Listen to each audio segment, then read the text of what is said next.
Let me show you how to get a radiator removed on Ford F-150 equipped with a Coyote 5-liter V8 without disconnecting AC lines.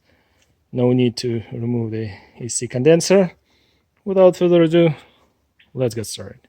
As you can see, I searched and this video will come up. Great video, very well made video, how to replace the radiator. 2009-2014 Ford F-150, same engine, but unfortunately where they show you have to evacuate a AC refrigerant, undo those lines, remove the AC condenser, which is quite a lot of work. As you can see, everything's connected. What I did, I pushed those tubs in, pulled it up. You need a slack on a wire to get your harness, your electrical fuse junction box out of the way. Bungee cord, pretty easy. There's a bunch of plastic holding tubs around. Pop them out.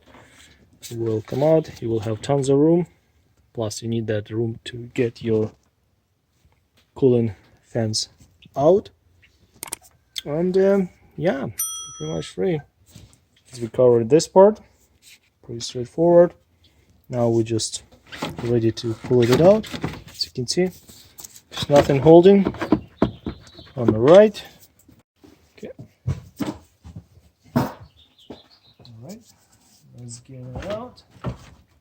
Just out of the way. Here's the harness. Have to work it around. Here we go.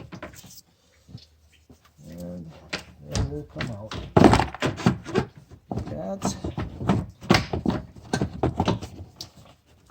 Almost. Get this harness out of the way.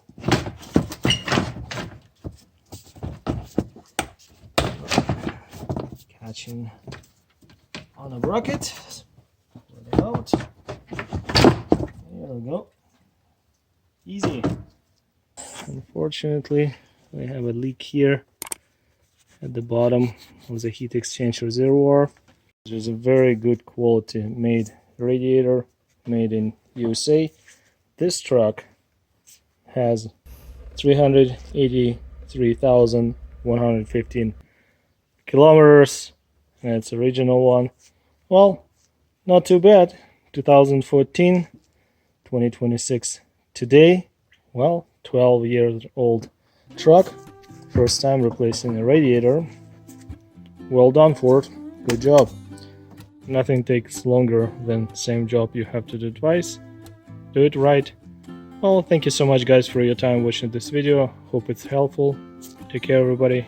See you next one. Bye-bye.